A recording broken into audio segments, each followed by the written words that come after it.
With all of his strength, a greater deal more athleticism than would be the norm for him about his movements due to fear, Maestro swung from the pole as it too came free from the window completely, and he jumped long and far through the air, landing on a desk about halfway back along the classroom. The imp grinned in glee, licking wistfully at a chunk of flesh attached to its claws, from some earlier victim no doubt, and then it began to advance, quickly on its little short legs. Maestro knew that he had to destroy this creature fast, for even though it was one of the admittedly lower denizens of the demonic planes, Maestro was one of the admittedly lower wizards of the magical order. The wizard summoned as much strength as he could muster, calling for the winds of magic to aid him like they never have before, and indeed they never really had aided him in much. Then, with an outward thrust of his two hands, palms outstretched towards his enemy, he launched a large magical dart attack that shot towards the creature, only to fizzle out before contact.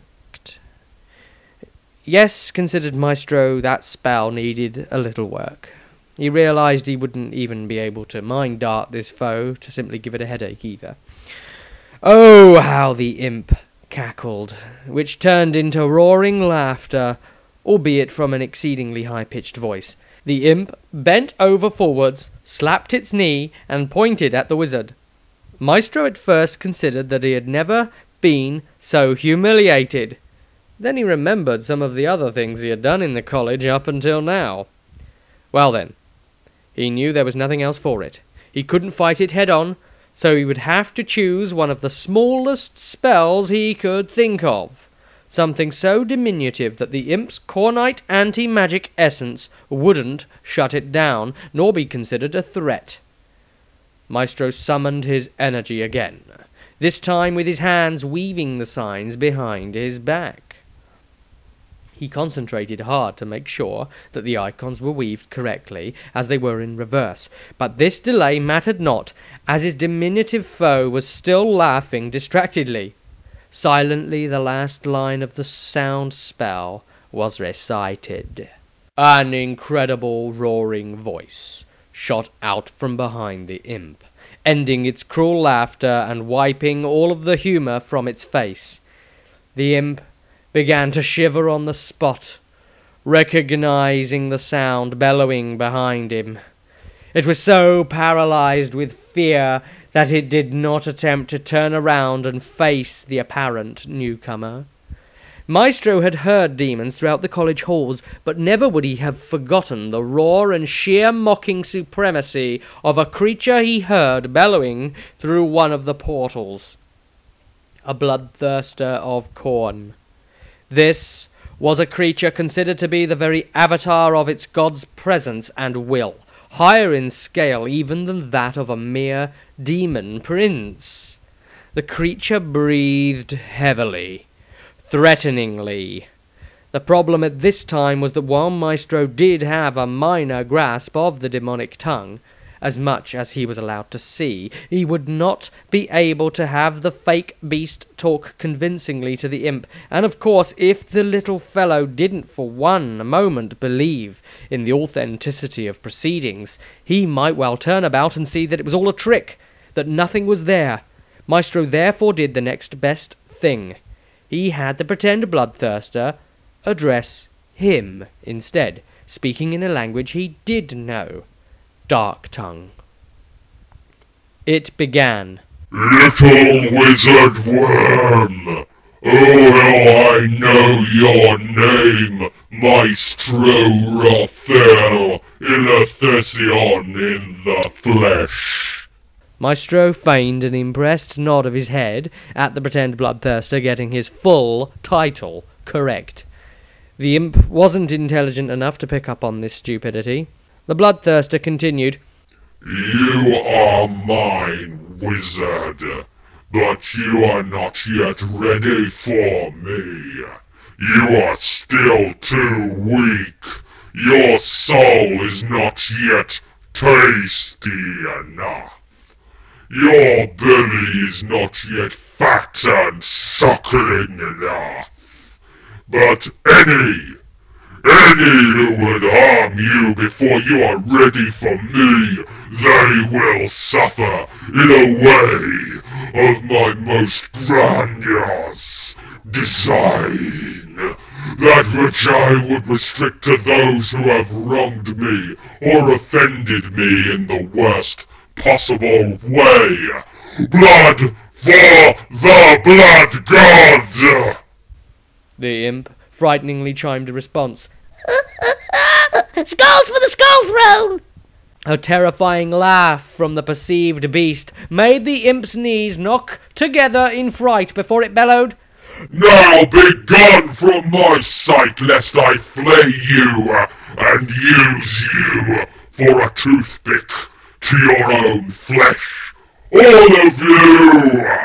With that, the little imp ran to the portal, not daring to look behind him before jumping through the vortex-like hole in the floor, and within a second, he was gone. As was the opening, as if it had never been there. The apprentice wizard had done it, all with the manipulation of a mere sound spell, worked masterfully like a puppet. He quickly grabbed the chalk from the nearby blackboard and drew the magic circle back in place as it was supposed to have been. He decided that when they'd ask how it had happened, he would say he didn't know.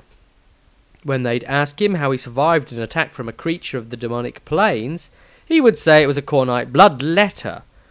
Underbellowed instructions from a bloodthirster too. They had heard it, after all. That he had survived was a tale that went around between the students for some time to come, yet this was only adding to Maestro being considered weird and an outsider by his fellow pupils, and the hailed congratulations from the tutors only served to make Endril despise him even more. Tobias stared aghast at Maestro as he finished the tale. You know, Maestro, I could quite easily report this in my findings, that you were dishonest, and were the cause of the very outbreak you were hailed a hero for resolving. You are dishonest. Maestro's eyes fixed on Tobias, for he had stopped talking, and a strange expression had come over his features. The halfling continued. Dishonest. Yes. But what was I saying? This damned robe again, so constricting.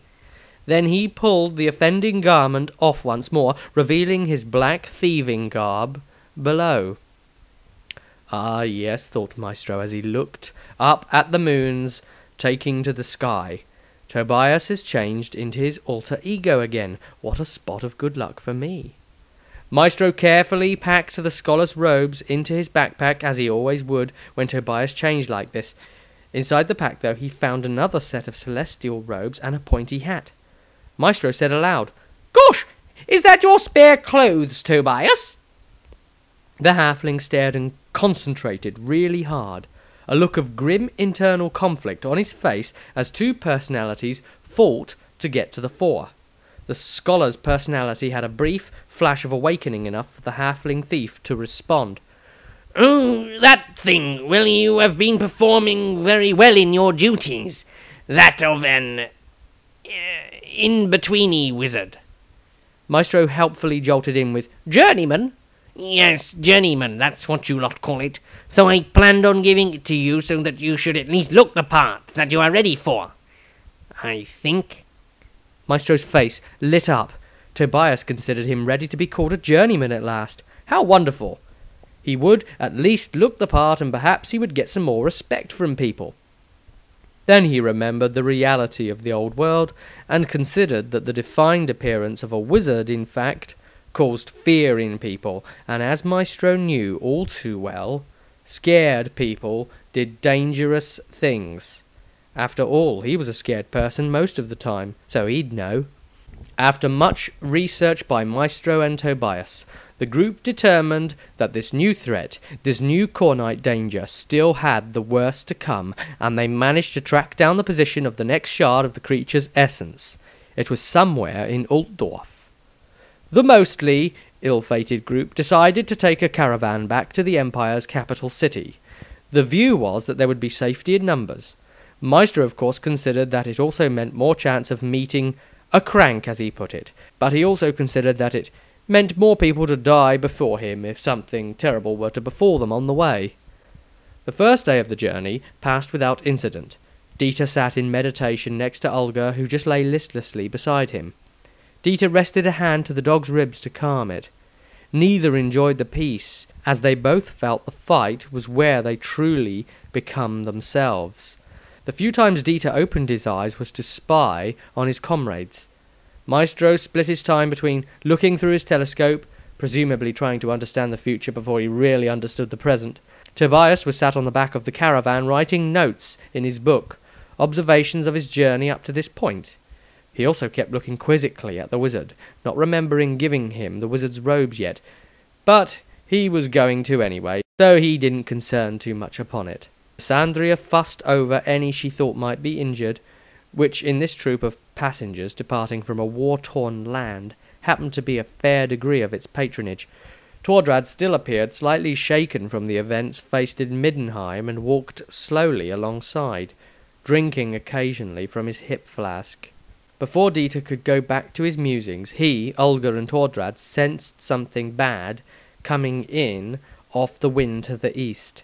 A strong animal musk wafted off of the breeze from the forest and was then suddenly disappearing almost as quickly as it appeared. Olga pounced down from the caravan with hackles up, growling at the forest, while Tordrad drew his scimitar. Dieter drew his new obsidian crisp blade from its sheath and stepped cautiously towards the forest. Just then 3 beast men emerged, presumably attracted by the smell of the breakfast not long eaten. Dieter sneered at these abominations and said to Olga, "There you go, boy, seconds for you." With that he pointed his blade towards the centre atrocity and charged. Although Tordrad did not understand his words, he knew what to do. Olga pounced on the beast man on the right, tearing at the creature's throat with his powerful jaws.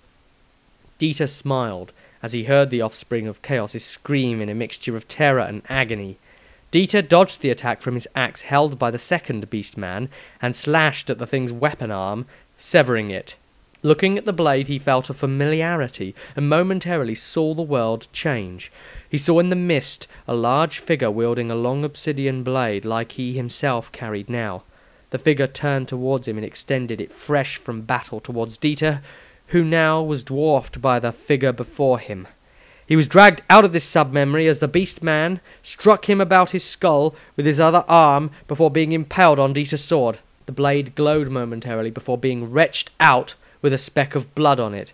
Looking to his left, Dieter spotted that Tordrad had beheaded the beast and was busy reaching for his canteen. Dieter shouted over his shoulder, "Anybody get hurt, Rysandria?"